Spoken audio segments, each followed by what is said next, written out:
Hola, buenas tardes. Estamos aquí en la charla de Ciencia de Datos y Políticas Públicas. Vamos a hablar sobre cómo los datos ayudan a la sociedad y a los gobiernos.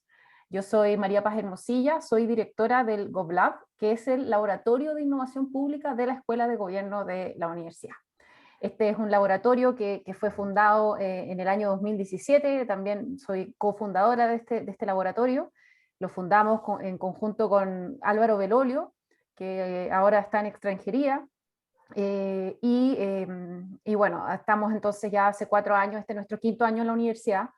¿Qué es lo que hacemos? Bueno, queremos contribuir a la innovación en las políticas públicas para beneficiar a la sociedad, y nuestra metodología de preferencia es la ciencia de datos. O sea, trabajamos para que las políticas públicas sean más eficaces, más eficientes, más equitativas.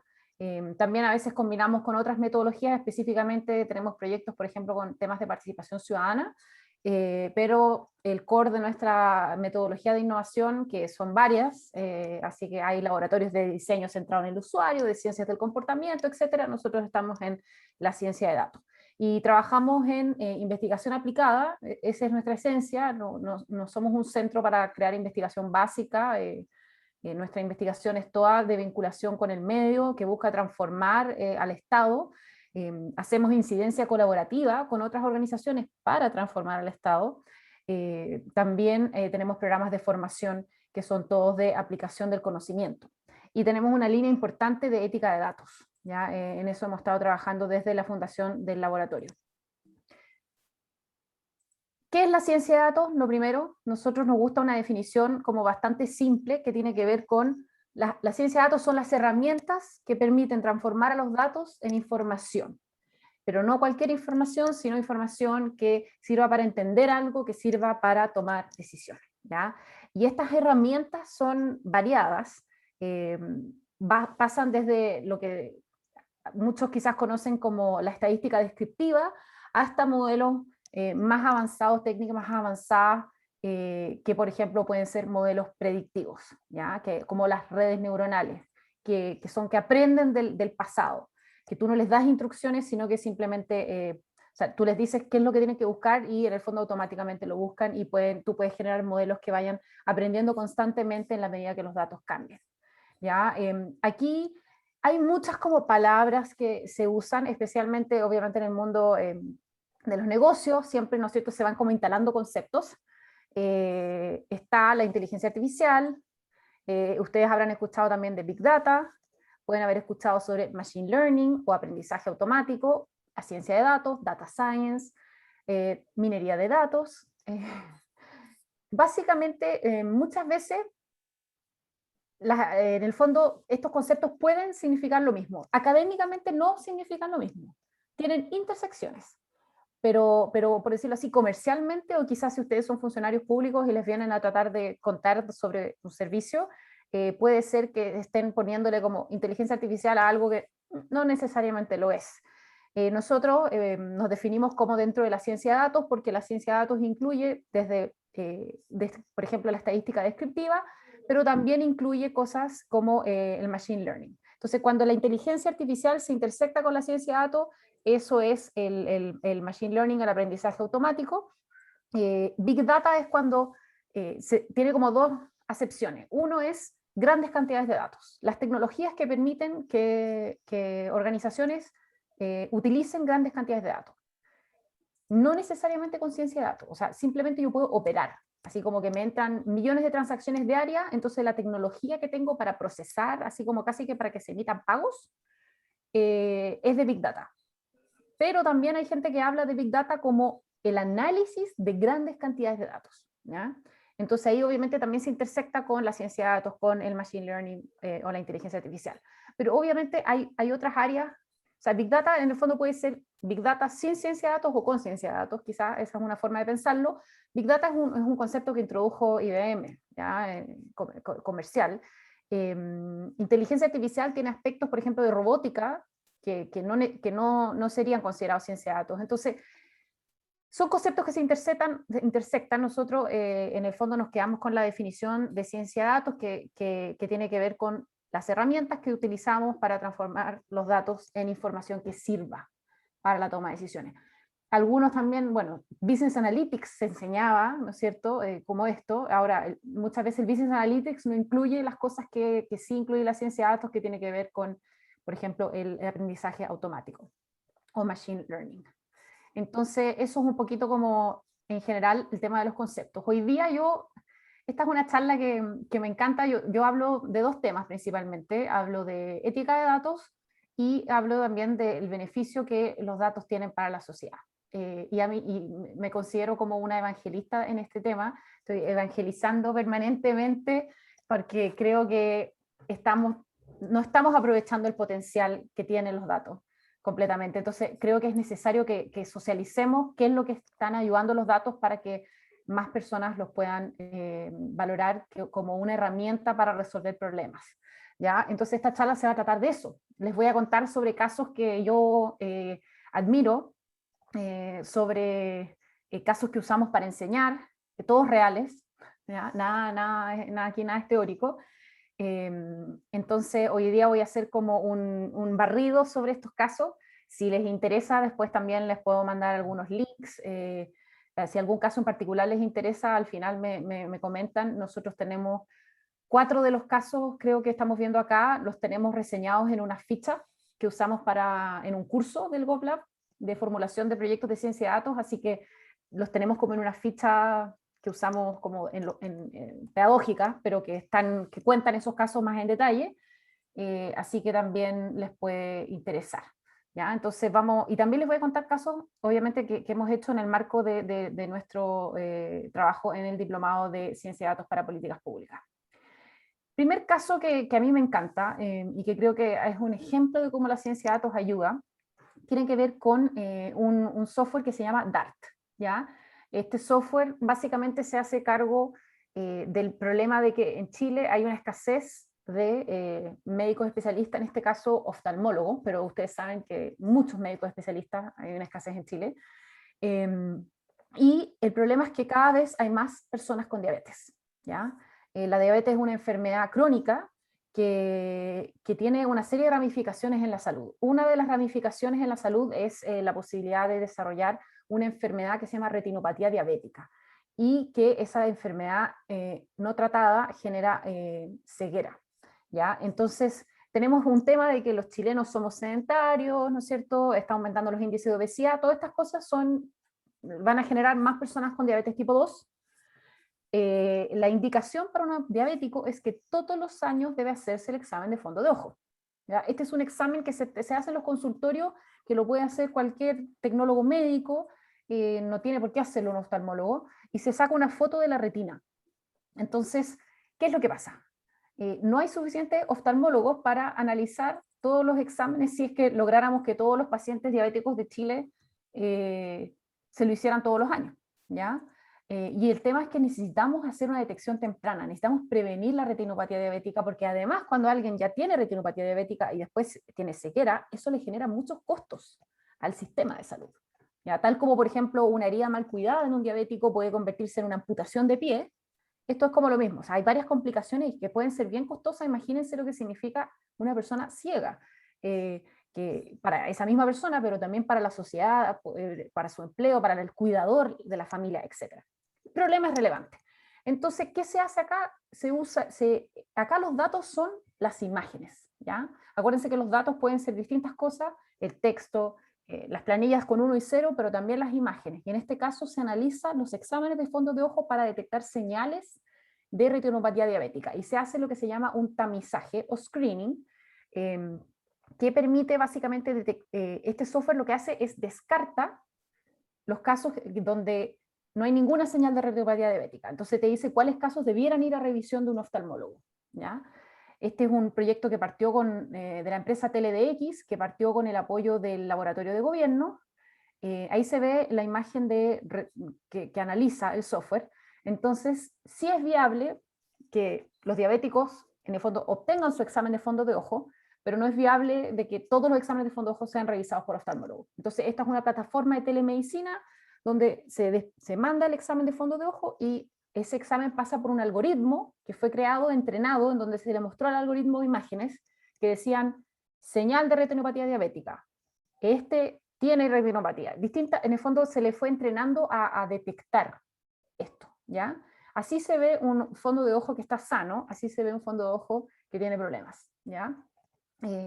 Y lo interesante de este caso es que se hizo ya una validación clínica, en donde ellos, usando datos de pacientes en Concepción, en Peñalolén, creo que en Recoleta, en Providencia y en otro lugar que se me olvida, con 1.123 casos, hicieron una validación de que si el software funcionaba.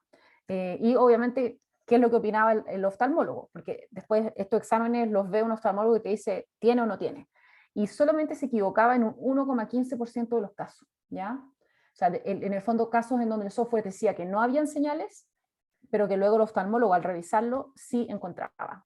Entonces, en realidad, esos son tasas de error muy bajas, y ya está implementado creo que son, no sé si son 12 regiones o 15 regiones del país ya, al menos el 2019 creo que ya habían llegado a 12 regiones, quizás tienen más ahora, entonces creo que es una muy buena forma de utilizar ciencia de datos para, mientras estás capacitando a más oftalmólogos, en el fondo, ver qué casos debieran revisar los oftalmólogos. También hay un tema de para qué usamos el tiempo de los oftalmólogos, porque hay muchas enfermedades, ¿no es cierto?, de los ojos. Entonces, si tenemos un software que es capaz de tener alto grado de certeza, entonces nos va a permitir hacer los tamizajes anuales que son necesarios para prevenir esta enfermedad. Así que ese es un caso que me parece muy interesante. Otro caso. Ahora nos vamos a Estados Unidos. El envenenamiento de plomo en niños. Aunque no lo crean, en Estados Unidos, especialmente en muchos lugares, pero en Chicago, la gran mayoría de las casas fueron construidas antes de 1958. Y recién fue en ese año que se eliminó la pintura en plomo, ya con plomo. Entonces se prohibió. Pero básicamente antes de esa fecha, la pintura que se usaba para las casas, adentro de las casas, tenía plomo. ¿Ya? Y el problema de la pintura con plomo es que se descascara y caen hojuelas y polvillo de pintura en plomo al suelo, y los niños, los bebés, gatean, y en el fondo después se llevan las manos a la boca y entonces se envenenan con plomo. Y el problema de eso es que el envenenamiento por plomo es irreversible. Es un problema bastante difícil que genera, dependiendo del nivel de envenenamiento, puede generar hasta la muerte y problemas neurológicos, etc. Es un problema bastante complejo y no hay ninguna capacidad en Chicago de detectar todas las casas, pintar todas las casas, o sea, no se puede en el fondo erradicar el plomo de las viviendas, ¿ya? Entonces, ¿qué podemos hacer? Bueno, resulta que el sistema que tenían antes de que implementaran este modelo de ciencia de datos era bien terrible. Los niños estaban obligados al entrar al jardín infantil o a kinder o a prekinder, estaban obligados a hacerse un examen de sangre, ¿ya? El problema es que cuando los niños entran al jardín o entran a kinder, ya están envenenados, ya es muy tarde.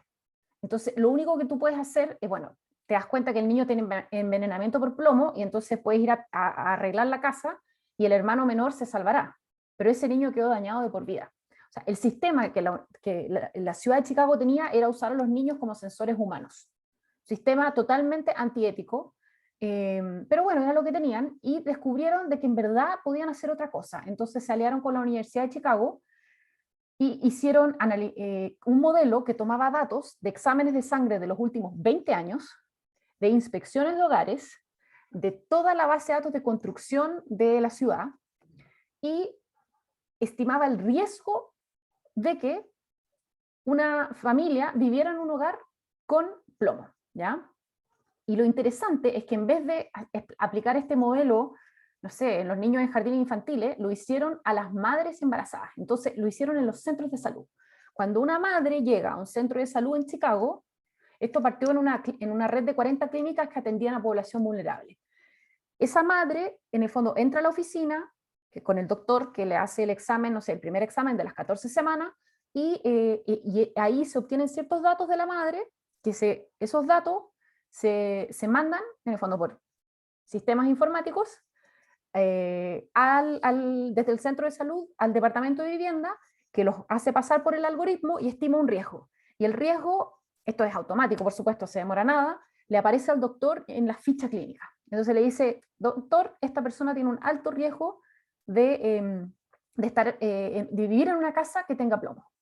Entonces en ese caso el doctor le cuenta a la madre qué es lo que pasa. Sí, hay un riesgo de que tu casa donde tú vivas tenga plomo, esto significa que tu bebé le podría pasar esto y esto y esto, por eso es muy importante que tú dejes que vayan a inspeccionar tu casa. Y si encuentran plomo, la ciudad tiene todos unos programas que te pueden subsidiar y en el fondo había recursos públicos para apoyar la remoción de plomo en familias vulnerables. El problema era que cuando a veces iban los inspectores, simplemente como así, vamos a esta zona porque creemos que hay plomo, la gente no los dejaba entrar, porque no confiaban en los funcionarios de la ciudad. Ya había un tema de desconfianza con el gobierno. Entonces, con este modelo, el doctor, que es un agente de confianza de la comunidad, le explica a la mamá por qué es importante que se haga esa inspección. Y entonces, también, porque no basta el algoritmo, a veces hay resistencia, o sea, puede ser que tú tengas inspecciones, pero la gente no deja entrar a los inspectores. Entonces, de nada sirve también instalar sistemas si es que después no van a ser viables, y en este caso había un problema de confianza que lo abordaron a través de los doctores, porque los doctores sí son agentes de confianza y obviamente le pueden explicar a la mamá qué es lo que significa que el niño se envenene por plomo. Y entonces con eso se puede prevenir el envenenamiento por plomo, que esa es la gracia. Así que este caso en realidad es bien emblemático, me encanta, porque se demoraron varios años en implementarlo, eso sí. No es tan simple, o sea, cuando uno trabaja por hacer estas cosas en el Estado, y son procesos complejos, que no tienen, no solamente complejos en la tecnología, sino complejos en que los doctores aprendan a usar el sistema, que entiendan, que se confíen en el modelo, etc. Así que eso. ¿Se está escuchando bien, Amanda, o no? ¿Sí? Se escucha bien. Perfecto. Otro caso también de Estados Unidos que me gusta mucho. Este caso me gusta porque está implementado con todos los estándares, como más altos estándares éticos del mundo, ¿ya? En un problema que es muy complejo. Es el problema del sistema de protección infantil. Cuando una persona denuncia una posible situación de maltrato o de abuso de niños, ¿ya? Entonces, esto es un tema muy delicado, porque obviamente se trata de datos de niños y se trata de situaciones de posible maltrato. Entonces, esto es en el condado de Allegheny, Pensilvania, correspondiente a la ciudad de Pittsburgh. ¿Ya? ¿Qué es lo que pasaba? Aquí hay un call center donde llama a la gente para decir, oye, ¿sabes qué? Creo que mi vecino escucho al niño gritar, o he visto, o una profesora, el niño llegó con el ojo morado, etc. ¿Ya? Entonces, se hace la denuncia. Ahí hay trabajadores sociales y distintos profesionales que están escuchando y en el fondo abren una ficha de la persona y tienen que tomar una decisión en aproximadamente media hora o máximo una hora si se va a ir a visitar o no ese hogar. ¿Ya? O sea, si esta denuncia está como suficientemente fundada como para que valga la pena mandar a alguien a ese hogar. Obviamente no pueden visitar a todas las casas, de hecho tienen capacidad para visitar como aproximadamente la mitad de las denuncias. Entonces hay denuncias que no se visitan y otras que sí. Y el problema es que antes de implementar este sistema, estaban sobrevisitando algunas casas y subvisitando otras. Entonces se dieron cuenta de que el 53% de los casos donde habían decidido no intervenir, 2 años después, o sea, en el periodo de ese momento, a 2 años después, volvía a ocurrir una denuncia. ¿Ya? O sea, no le estamos achotando. Y por otro lado, un tercio de las personas que iban a visitar, perdón, estoy tratando de acordarme exactamente el mundo. O sea, por un lado, no intervenían y la gente volvía a denunciar. Y por otro lado, intervenían en casas donde después no pasaba nada. ¿Ya? Entonces, en el fondo hay como dos problemas acá. Uno es la estigmatización de que venga a verte alguien de servicios sociales a tu casa y te empiece a cuestionar de que tú estás haciendo algo malo con tus hijos. ¿Ya? Entonces, no queremos tampoco estar visitando a todo el mundo. A veces en Pensilvania hay un sesgo como la gente tiende a reportar más a familias afroamericanas que a las blancas. Y no es porque las familias afroamericanas maltraten más a sus niños, no. Es porque hay un sesgo contra racial en el fondo.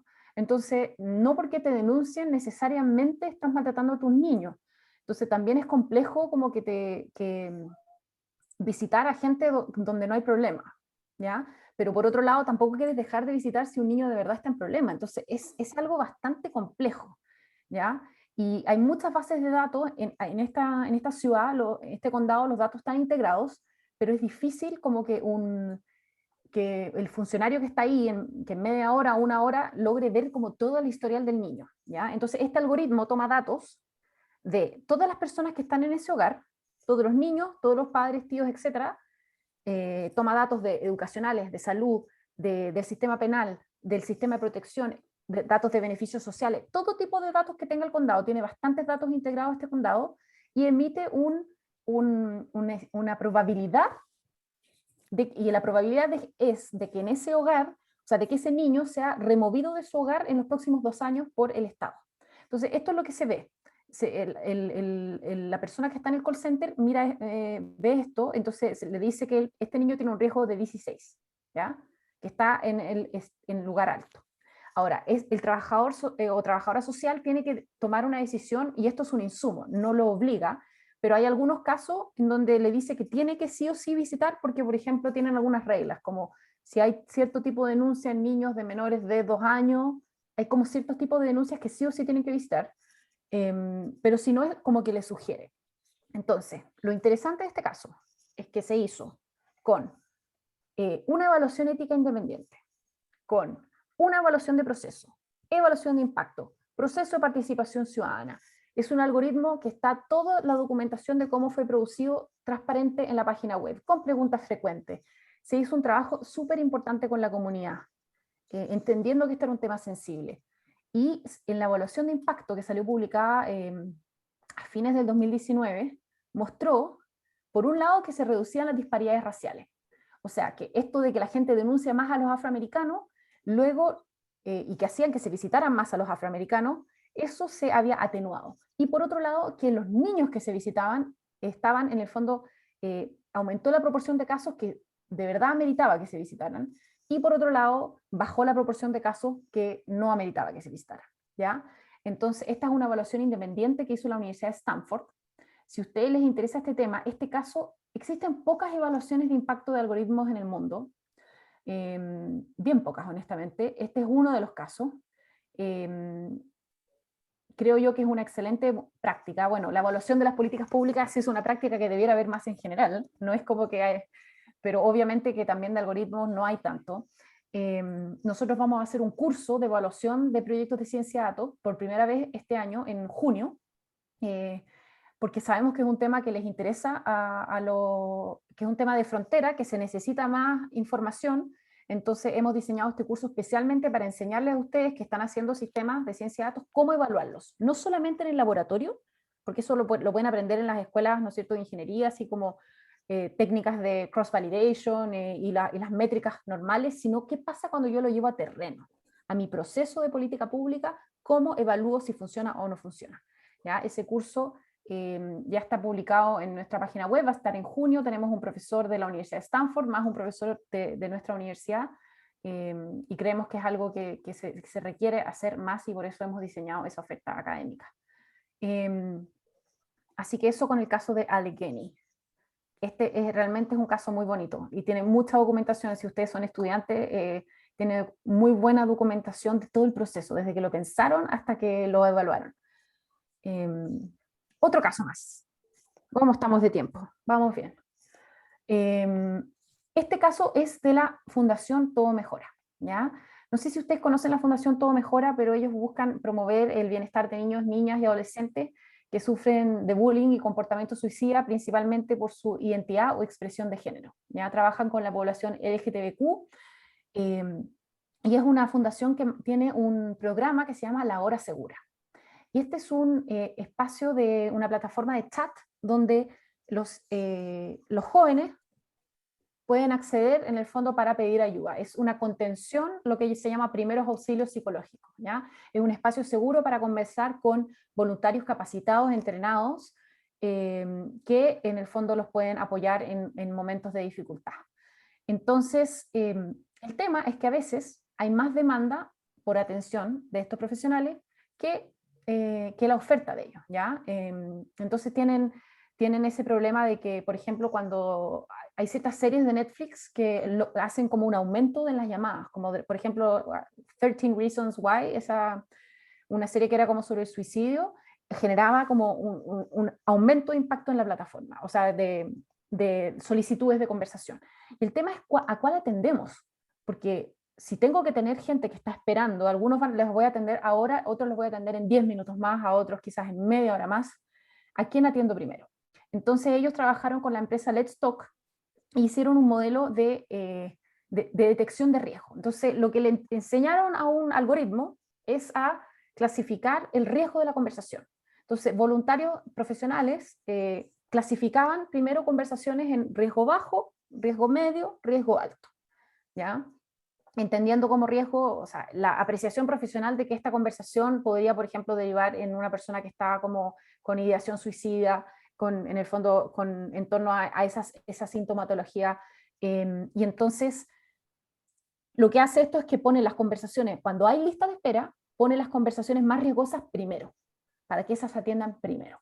¿Ya? Y con eso, en el fondo, poder llegar más rápido a los jóvenes que más lo necesitan. Entonces, esto creemos que es una excelente experiencia de cómo podemos, en este caso, enfrentarnos a estas alzas de demanda de servicios que son escasos, son proveídos por organizaciones de la sociedad civil con mucho esfuerzo. Así que si les interesa conocer más de la Fundación Todo Mejora, nosotros ahora estamos también trabajando con ellos en un proyecto de investigación derivado de esto. Otro caso, bomberos. Este caso me encanta. Aunque ustedes no lo sepan, bomberos, bueno, este caso ya se implementó hace mucho tiempo, por ahí por el año 2012, creo, 2013, y ahora de hecho este software después la Universidad de Chile lo convirtió en un spin-off y en una empresa. O sea, ahora unos profes de la Chile tienen su empresa que le ha ido bastante bien. Y básicamente lo que hace este software es recomienda qué carro bomba debiera ser despachado a un incendio o un accidente de tránsito, digamos, a un evento. ¿Ya? Entonces, ¿por qué? Porque obviamente hay muchos datos que influyen. Si hay tráfico, si las calles están cerradas, si las calles son para un sentido o para otro, antes de usar este software, ellos despachaban con una línea. O sea, si el accidente era acá, trazaban una línea y la bomba más cercana linealmente como la diagonal y que cumplía con los requisitos del incidente, iba. Entonces, por ejemplo, un incendio en altura, entonces la bomba más cercana en una línea diagonal que tenga escalera telescópica. Y claro, el problema de eso es que a veces, dependiendo de cómo está el tráfico, no necesariamente la bomba más cercana en la línea diagonal va a ser la más que va a llegar más rápido. Y lo que todos queremos es que bomberos llegue rápido. Y de hecho mi hermano, que es bombero, o sea, hay una diferencia muy importante de minutos, de 30, o sea, un minuto cuando alguien tiene un accidente cardiovascular puede significar mucho. Entonces, realmente si podemos optimizar en el fondo el tiempo que se demoran, es muy bueno. Y de hecho ellos lograron bajar en un 30% el tiempo de respuesta, ¿ya? A estos incidentes. Así que eso es muy importante y en realidad un excelente uso de la ciencia de datos. Eso. Entonces usan datos, bueno, en su minuto para medir los datos de congestión, y creo que todavía están usando eso, eran de las micros del Transantiago, ¿ya? De ahí sacaban los datos de la congestión. Así que eso fue muy bueno, este proyecto partió como piloto en Ñuñoa y después se fue expandiendo. Y un último caso, que es más así como reciente, del COVID, tiene que ver con, y quizás ustedes lo han escuchado, con el poder medir cuánto nos estamos moviendo en la ciudad. Si las cuarentenas logran reducir la movilidad, si la transición logra reducir la movilidad. Se están usando datos de Telefónica, en este caso con la Universidad del Desarrollo, crean como un índice de movilidad que se llama, ¿ya? Que básicamente es una tasa de movilidad que se mide. Obviamente estos son datos de una empresa, entonces no tienen cierta representatividad, obviamente, pero también la Universidad de Chile con Entel también han estado también haciendo este tipo de análisis. Y lo interesante es que, bueno, son portadas de diario cuando nos damos cuenta, por ejemplo, que a pesar de la cuarentena, la gente se empieza a mover más, porque en el fondo ya está, no sé, podemos inferir que están aburridos o algo así. ¿ya? Entonces, ustedes no sé si que saben, pero cuando uno habla por teléfono se triangula la llamada con antenas. Entonces, de esa forma saben dónde uno está, o sea, no exactamente el punto, pero dentro de un rango bastante achicado, entonces se puede ver si uno se desplaza, digamos, fuera de la comuna o no. Y entonces estos datos están anonimizados y se analizan de manera global. Entonces, por ejemplo, acá hay un ejemplo de, esto es el año pasado, desde marzo del año pasado a diciembre, en la comuna de Viña del Mar. ¿Ya? Entonces ellos miden movilidad adentro de la comuna y desde Viña, en este caso, si alguien se fue, por ejemplo, a Limache. ¿Ya? Entonces, este periodo que se ve acá fue la cuarentena. ¿Ya? Y si se fijan, como que cuando declararon la cuarentena, ¡pah!, baja, y después sí empieza a subir como lentamente, como que la gente se empieza a aburrir y como que vuelve a subir la movilidad. Esto es fíjense acá, este es el 9 de marzo, cuando todavía no se declaraban como que todavía estábamos como, una amiga se casó el 8 de marzo y todavía pudo hacer su matrimonio normal. Y de ahí ya me acuerdo que el 16 de marzo nosotros partimos trabajando online, se ve hay una baja, y si se fijan aquí hay un efecto de la política pública, pero después ya vuelve incluso a niveles, porque imagínense el nivel del 9 de marzo, o sea, ya a fin de año teníamos los mismos niveles de movilidad que antes de que estuviéramos tomando medidas, ¿ya? Entonces, este es el tipo de cosas que la ciencia de datos puede ayudar, en este caso analizando grandes cantidades de datos, porque esto sí es Big Data, son muchos datos. Si a ustedes les interesa este tema, nosotros tenemos dos programas. Uno es un diplomado de ciencia de datos para políticas públicas para Santiago y una versión regional que está orientada a todos los problemas de las regiones y lo hacemos en alianza con el Centro de Economía y Política Regional de la UAI. Así que estos programas parten en mayo, así que los invitamos a conocerlos y contarles qué proyectos hemos hecho reales con organismos públicos en este diplomado, que en el módulo final incluye, o sea, los alumnos trabajan en proyectos reales. Entonces aquí incluimos 6, pero llevamos 4 años, entonces todos los años hemos hecho entre 5 a 8 proyectos, yo diría como un promedio de 28 proyectos más o menos hemos hecho, de todo tipo de organismos públicos, todos los sectores. Aquí los que han autorizado de que lo demos a conocer, un modelo predictivo para la deserción escolar temprana, eso con la Municipalidad de Puerto Montt, un proyecto con el Gobierno Regional del Ñuble para ver si se podía mejorar la predicción de calidad del aire, un proyecto con la Subsecretaría de Prevención del Delito para apoyarlos en la elaboración de los planes comunales de seguridad, un modelo predictivo de calidad del aire con estudiantes de la Superintendencia de Medio Ambiente, una estimación del riesgo de abastecimiento de medicamentos en Chile, esto con la Agencia de Medicamentos, y una plataforma de visualización y generación de reportes automáticos de la transparencia fiscal regional con la Fundación Piensa. Así que ese es el tipo de proyectos que hacemos. De hecho, también hay uno que hicimos con el Servicio Civil y que se implementó después para reducir la deserción de los altos directivos, o sea, no de deserción, el declarar desierto concursos de alta dirección pública, que es un tremendo problema porque se invierte bastante recurso en encontrar y después se declara desierto. Entonces, se implementó un modelo para tratar de recomendar en qué concursos era recomendable activar lo que se llama introducir más candidatos, que es una potestad que tiene el Servicio Civil para tratar de que los concursos obtengan los candidatos que requieren. Entonces, son aplicaciones reales para todo tipo de problemas y creemos que hay mucho valor de la ciencia de datos para apoyar. Si les interesa este tema mucho más y quieren ver más proyectos de todo el mundo, pueden ir a esta página, a este link, que se los voy a copiar después en el chat, y pueden ver por temas. Sí. Este portal es buenísimo, pueden ver medio ambiente, servicios sociales, transparencia, energía, etcétera, por sector, por año, o proyectos internacionales, etc. Entonces, este es un muy buen lugar como para acceder a como una cartera de cosas en que la ciencia de datos puede ayudar a la sociedad, ¿ya? Obviamente el foco nuestro no es cómo la ciencia de datos puede ayudar a vender más zapatillas, no es nuestro foco, el foco es cómo podemos tener una mejor educación, una mejor salud, una mejor calidad de vida, de medio ambiente, etcétera, con la ciencia de datos. Dejarlos invitados a una charla que vamos a tener de la Defensoría Penal Pública, que nos va a contar sobre un sistema que implementaron y que lo están piloteando de un asistente virtual. que apoya a los abogados defensores y utiliza inteligencia artificial, un sistema de recomendación. Así que este es un evento que se viene, que si les interesa este tema, felices de contar con ustedes. Y bueno, estoy justo en el tiempo para que hagan preguntas. Me dijeron que máximo 40 minutos y bueno, llevo como, no sé, 35.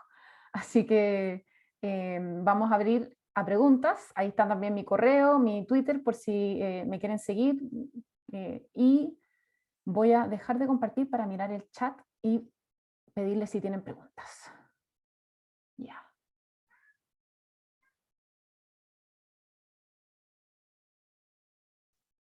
A ver. Marcelo Santos, ¿te puedo compartir el paper que habla sobre los resultados del modelo de plomo?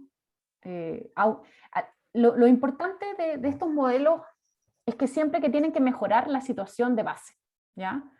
Y la evaluación de un modelo se hace sobre cómo funciona la realidad. Por ejemplo, el modelo de DART tiene que funcionar al menos mejor que un panel de oftalmólogos. Se ha estudiado que los paneles de oftalmólogos se equivocan o sea, si un examen tú se lo presentas a un panel, va a tener una tasa de error de X. O sea, si vamos a automatizar algo, tenemos que al menos igualar o superar lo que el ser humano hace sin la tecnología.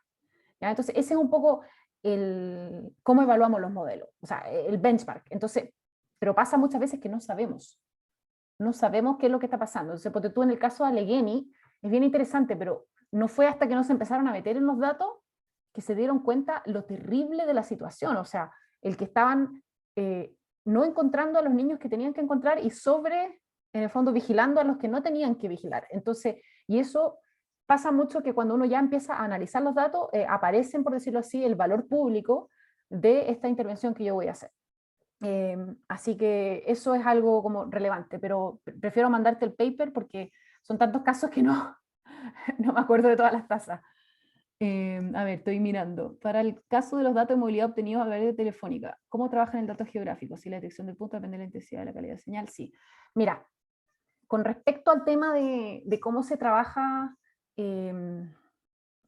nosotros tenemos 2 proyectos de investigación con datos de telefonía móvil, con Entel, y efectivamente pasan cosas, o sea, a veces las antenas no funcionan, o se cayó el sistema, entonces hay errores, pero cuando uno empieza a tener como grandes cantidades de datos, obviamente el sistema no es perfecto, pero todo depende para qué lo quieras usar.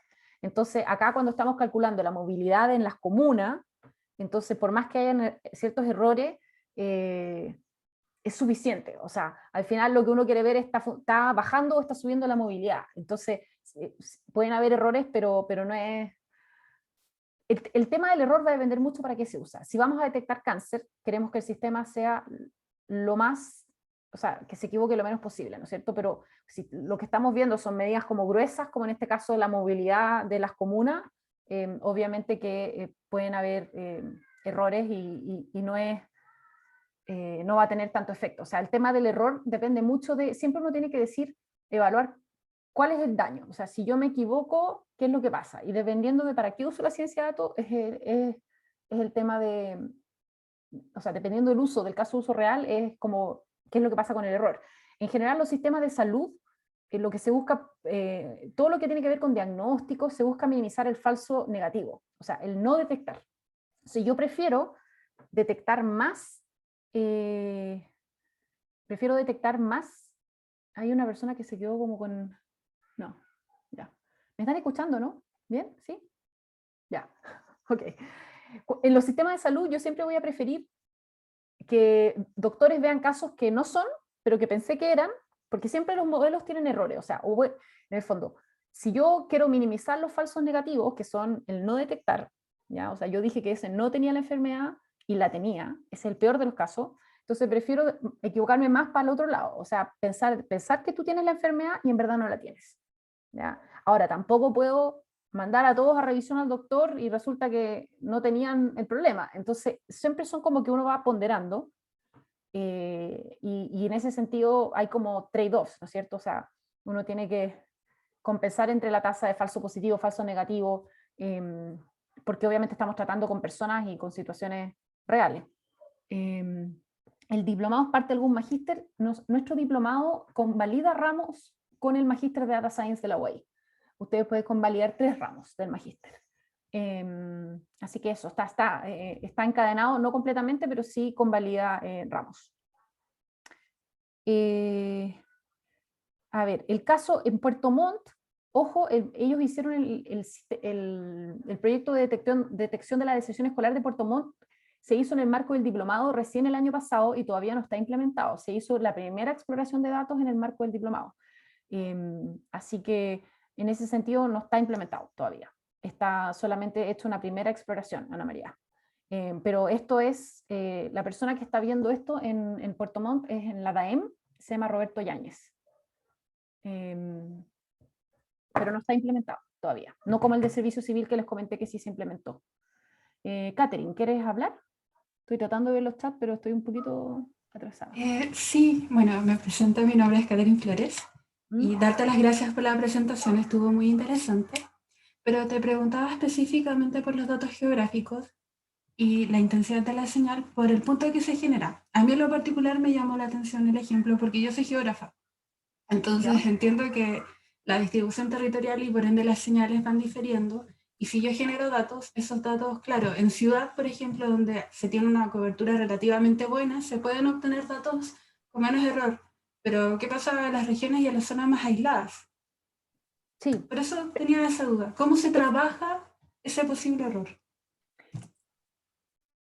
Lo que tú planteas muy cierto. Las antenas de celulares se van como separando en la medida que hay menor densidad. Entonces, efectivamente, los datos de telefonía no sirven para todo depende para qué se use. Entonces, efectivamente, tus preocupaciones son muy buenas, porque si decidiéramos usar los datos de telefonía como para decidir cosas quizás con respecto a los sectores rurales de Chile, yo te diría no, porque probablemente no van a poder representar bien la movilidad de las personas de las zonas rurales, ¿ya? Entonces, hay limitaciones en los datos, y está bien reconocerlas, y parte de hacer un uso ético de datos es reconocer esas limitaciones y luego restringir los sistemas a lo que los sistemas pueden hacer o no. Entonces, efectivamente, pero si tú vas a tomar decisiones en una ciudad, y ahí hay suficientes antenas de celular, puede ser bueno. De hecho, las encuestas origen-destino son carísimas, ¿ya? Y se hacen como cada, no sé si son 5 o 10 años.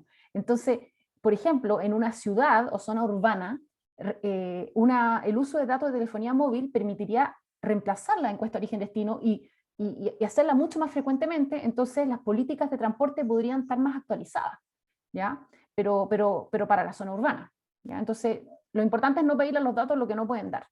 En todo caso, si quieres leer papers de este tema, la gente de la UDD tiene varios papers publicados. Nosotros todavía tenemos paper en revisión, porque los proyectos todavía que tenemos todavía no están con resultados públicos.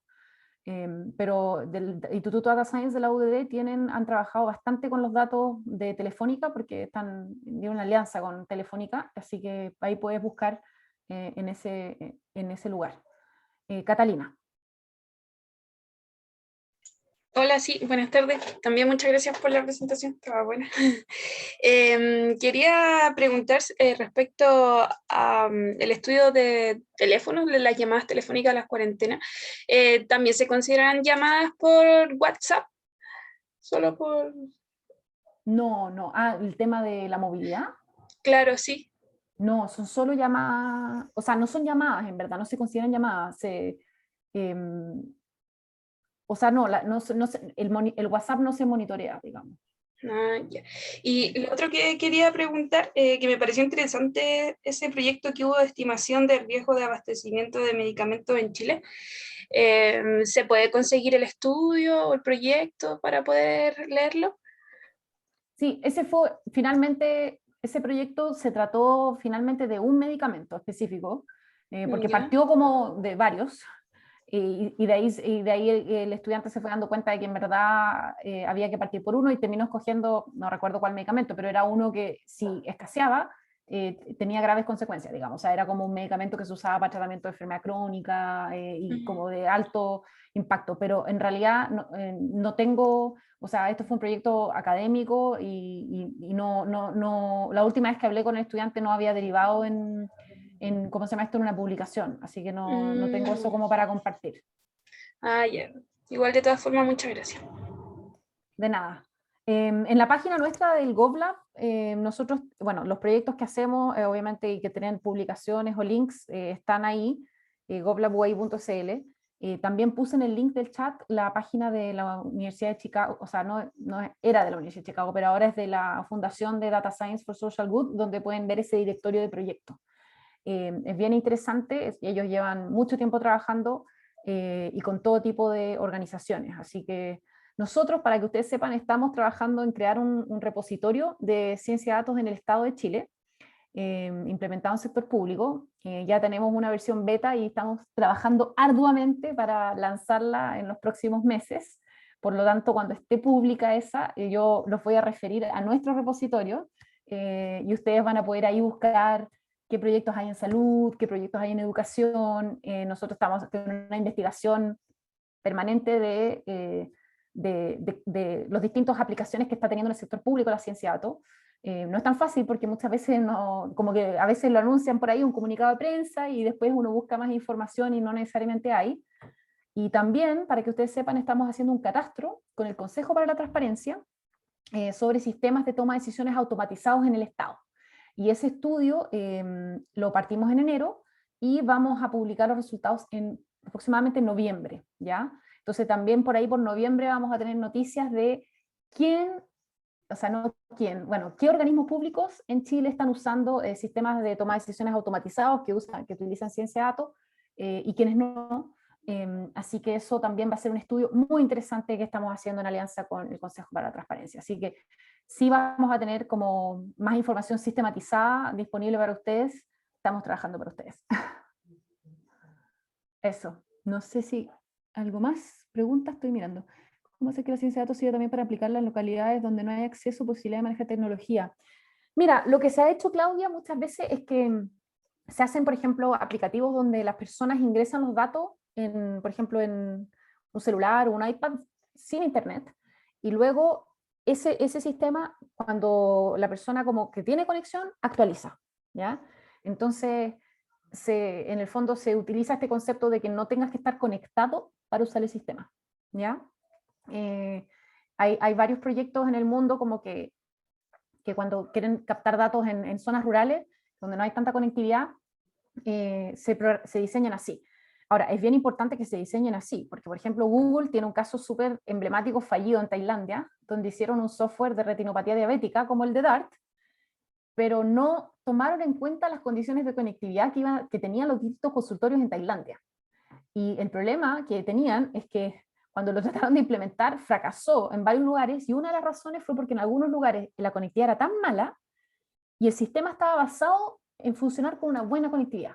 Entonces, eso es un mal diseño de no entender ese proceso en que tú te insertas. O sea, tú tienes que ir a visitar todos los consultorios, o sea, sí, no todos, pero un grupo representativo de los consultorios donde tú vas a operar y entender la verdad de cómo funcionan las cosas en ese lugar. Y luego diseñas tu sistema para esa realidad.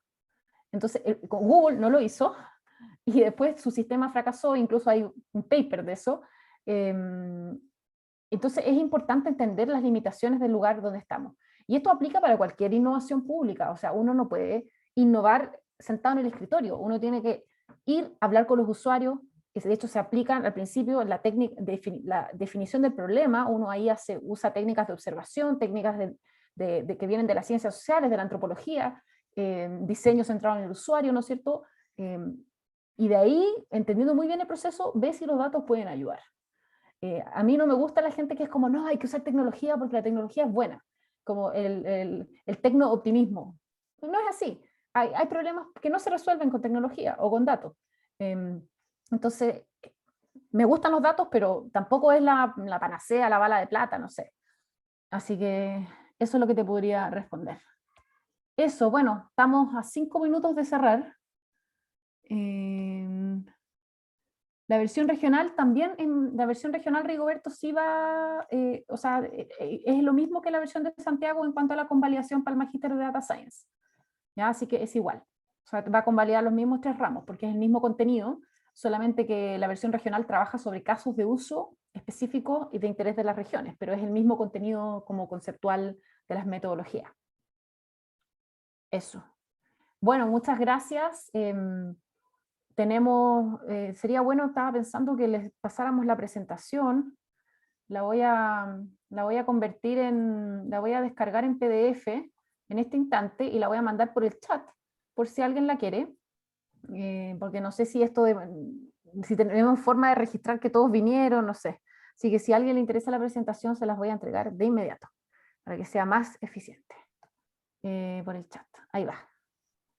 Así que ahí está, la voy a descargar del chat. No sé si alguien más te quedó alguna pregunta. Gracias a todos por su interés. Ojalá los veamos en la charla de la Defensoría Penal Pública y también a fines de abril vamos a hacer otra, que todavía no tenemos los links, pero con la Superintendencia de Medio Ambiente vamos a contar nuestro proyecto de investigación con ellos, que es en la zona de Concón, Puchucaví, Quintero. ¿Ya? Así que eso. Estoy como casi se me acaba la luz ya. Ya, chao, muchas gracias a todos. Parece que no hay más preguntas. Me alegra que les haya gustado la charla y gracias por hoy día conectarse a esta hora para aprender un poquito más de datos y políticas públicas.